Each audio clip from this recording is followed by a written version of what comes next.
Every generation meets a new tool and thinks, finally, time will come back to me.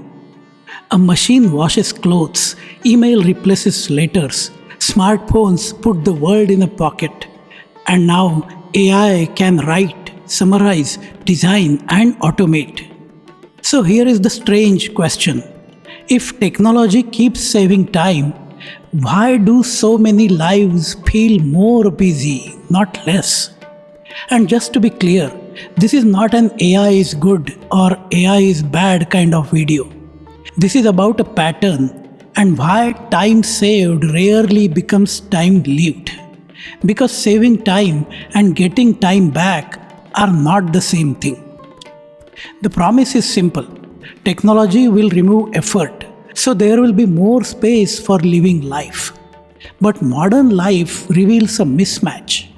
Work is not only work, it includes managing work. Communication is not only communication, it includes maintaining availability. Rest is not only rest, it often includes recovering from being always on. There is also a subtle shift in how time feels. In older cycles, work had edges: a beginning, a middle, and an end. In modern cycles, work behaves more like a stream. And when work becomes a stream, it does not finish, it just pauses.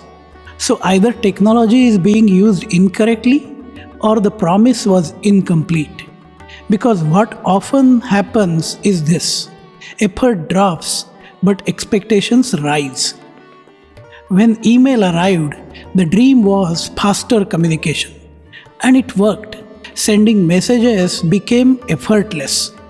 But it also changed expectations from reply when possible to reply soon. And soon that became reply today. And then it became reply now. And a second change followed quietly: volume.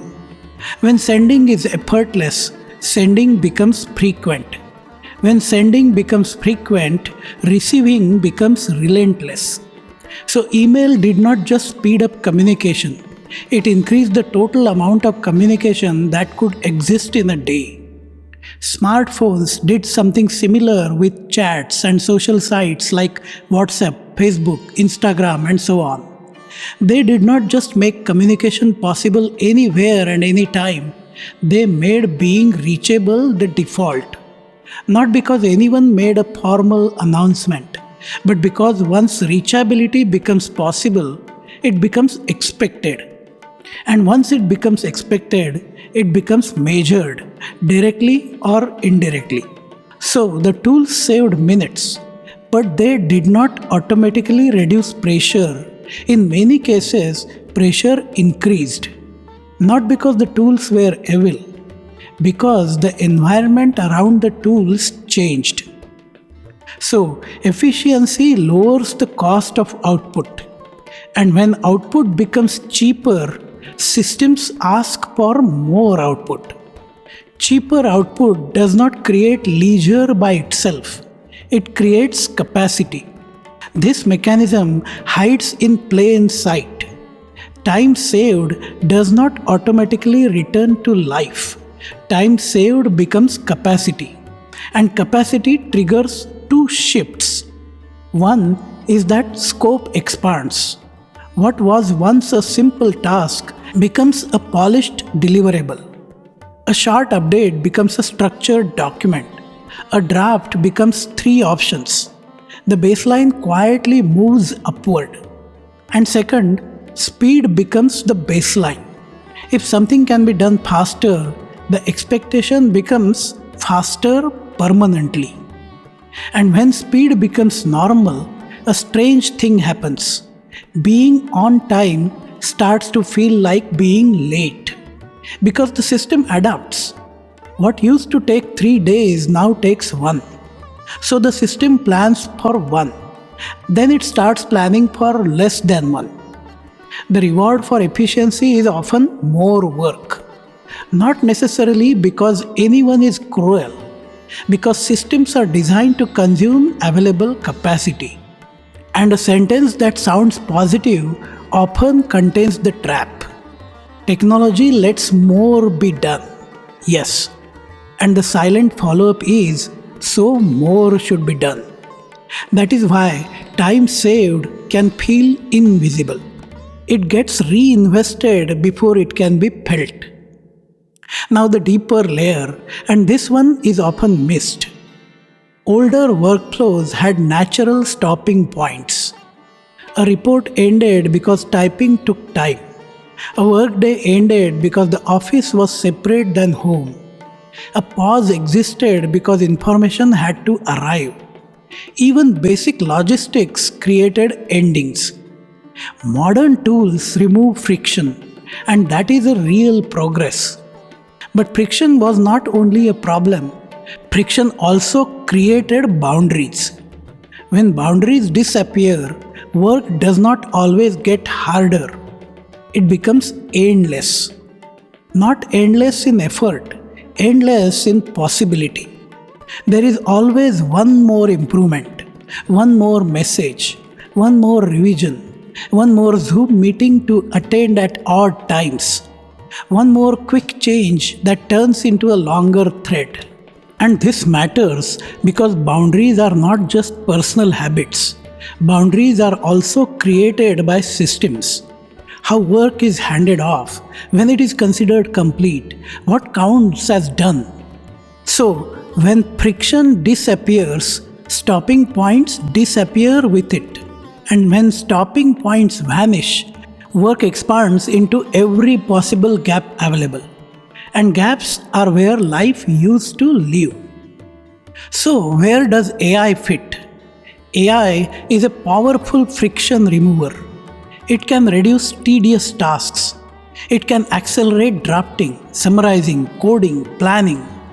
It can turn starting from a painful step into a quick step, and that is real value. But AI also lowers the cost of producing output even further, which means the system can shift from "can this be done" to "can this be done plus 5 versions and done today?"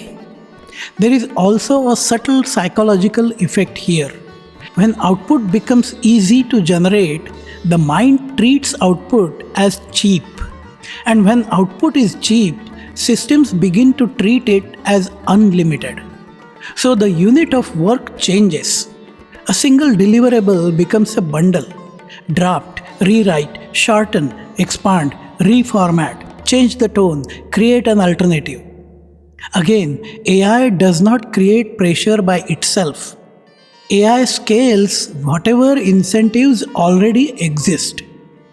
In a healthy environment, that can mean less drudgery, more focus on meaningful work, better decisions with less mental load, more time returned to thinking, quality, and craft, fewer repetitive cycles that burn attention. In an unhealthy environment, it can mean more deliverables, tighter deadlines, higher expectations, less recovery time, faster cycles that never truly stop, and a new baseline where past becomes normal. So, AI can support work-life balance only when systems are designed to return time to human life instead of converting saved time into more demand. There is an uncomfortable truth. Work-life balance is not a feature of technology. It is a social agreement. It is boundaries, policies, norms, what teams reward and what they don't. If a culture rewards availability, no tool will be able to create peace. If a culture rewards only output volume, automation will not be able to reduce pressure. If falling behind is feared, speed never feels like freedom. So the real question is not, will AI give work-life balance? The real question is, what happens to the time AI saves? Does it become more output, more competition, more speed, more responsiveness, more meetings to coordinate the extra output?